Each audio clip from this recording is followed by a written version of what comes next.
Hi everyone. Today we're going to do Bhagavad Gita chapter 1 verse 9. Verse 9, right? Verse 8, sorry. Verse 8.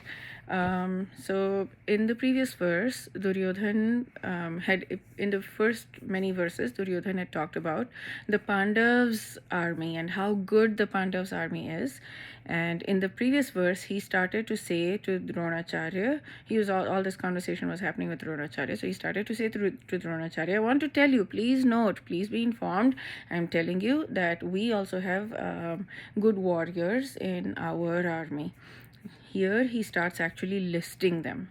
So the first person he lists is himself. Bhavan means tu, Bhavan means you in a respectful way, like aap in Hindi. So Bhavan is you. So he starts with you, even though Bhishma is the commander at that time and he's the senior most, he's the most powerful, but because he's talking to Dronacharya and because Dronacharya probably is a Brahmin, that's what Chaitanya Prabhu says, that because he's a Brahmin, he does quick thinking on his feet and he's talking to him and he's like, okay, you, and starts with you, and then he says Bhishma. Okay, so let's go to the thing. I'm going to play that thing that I love and we'll sing it. This is the previous verse. Bhishmascha Karnascha Krapascha Samitim Jayah Ashwathama Vikarnascha Samadatishtathaivacha. Okay. So let's break this down. Okay, so this is all mostly names. Bhavan is you. Bhishma cha, also Bhishma. Cha is also, right? We've encountered that many times. Karnascha, also Karna. Now, so here there is something to note that Chaitanya Prabhu says.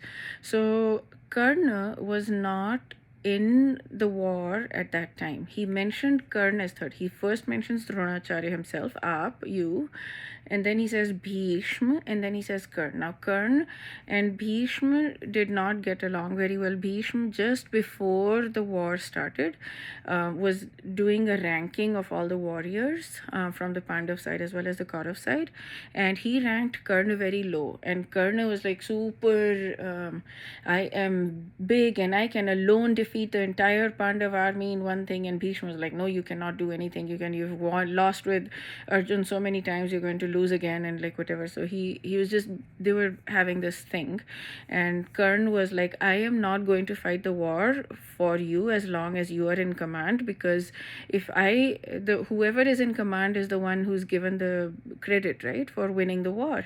And he's like, if I win the war for you, then you will get the credit and I will be the one who will be winning the war for you. So I'm not going to give you credit. So I'm not going to fight as long as you're in the so Karan was like, he's sitting on the sidelines and he's like, as long as Bhishma is commander, I'm not going to fight the war. So even then Duryodhan mentions Karn as the third. Karn is very powerful, so he does belong as at the third position. It's just that he's not currently fighting in the war.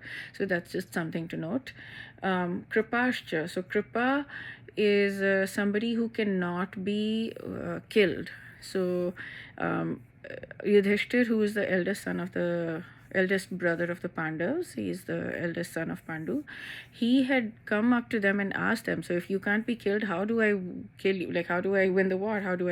So Kripa had said that I cannot be killed, go ahead and win the war. So it was something like that. I might be missing a few things, but basically it seems like, at least this is what Chaitanya Prabhu says, that it seems like he was saying that I cannot be killed, but I don't have a lot of powers. I don't have a lot of like weapons and things like that, so I cannot cause harm. So it's okay, don't worry about me. I suppose that meant that he was forced to fight from Duryodhan's side because of some political thing, but his affection was actually towards the Pandavas, and he knew that they were in the right. So he was saying, don't worry, just go win the war. It's okay. Like, I know I can't be killed, and I know I'm powerful, but I can't be killed, but it's okay, just go win the war. So he was kind of saying that. So Duryodhan, so Kripacha Kripa also, and Samitim Jayaha. Samitim Jaya is win. So Samitim Jaya means always winning, always victorious in battle. And so Duryodhan here is noting people who he knows might be a little bit towards the Pandav side. So Kripa he knows is might be towards the Pandav side. So that's what he's saying. The next person he says is Ashwathama. Ashwathama is Dronacharya's son, and he is very powerful. Dronacharya has taught him everything that he knew. He's given him all kinds of celestial weapons and things like that. So Ashwathama is very powerful. Vikarna. Now Vikarnascha, Vikarn also. Vikarn is one of Duryodhan's brothers, but Duryodhan's next brother is Dushasan, and Dushasan is far more powerful than Vikarn. But he doesn't mention Dushasan, he mentions Vikarn. So according to Chaitanya Charan Prabhu, part of the reason might be that Vikarn was the only person when there was this Draupadi thing going on. You can, for those who don't know, you can look it up. Basically, the Duryodhan and all the Kaurav brothers were dishonoring Draupadi in front of Pandavas because Pandavas lost her in battle, which is just the horrific story basically. I mean, she's not an object to be lost in battle, but whatever. So Vikarn was the only brother who was opposing that. So Duryodhan is mentioning Vikarn. He's like, he's a powerful, he's trying to appease him. He's trying to appease those people who might not be. And Dushasan's loyalty he knows. Dushasan, he knows very well, will be on his side, is on his side. Like, so he's not worried about him too much. But in, okay, so I'll get to the next. And then Saumadati. Tathaiva cha. So Saumadati is the son of Saumadatta. He's also a powerful warrior. And Tatha is as well. Eva is certainly. Cha is also. So as well, certainly also. So there are personalities like you, Bhishma. So he's saying there are people here like you, Bhishma, Karna, Kripa, who's always victorious in battle, Ashwathama, Vikarn, Saumadati. These are the powerful people from our side. Okay, so the people here that are potentially partial to Pandavas is Dronacharya himself, who is talking to Bhishma, because Bhishma is only there because he's forced to be on the side of the throne, not on the side of righteousness. His pratigya, his vow had been that he is going to always protect whoever is on the throne. So whoever was on the throne at that time was Dhritarashtra, and it was not the right. He did not want to be, because this was not on the side of the right path, right side, but he was forced.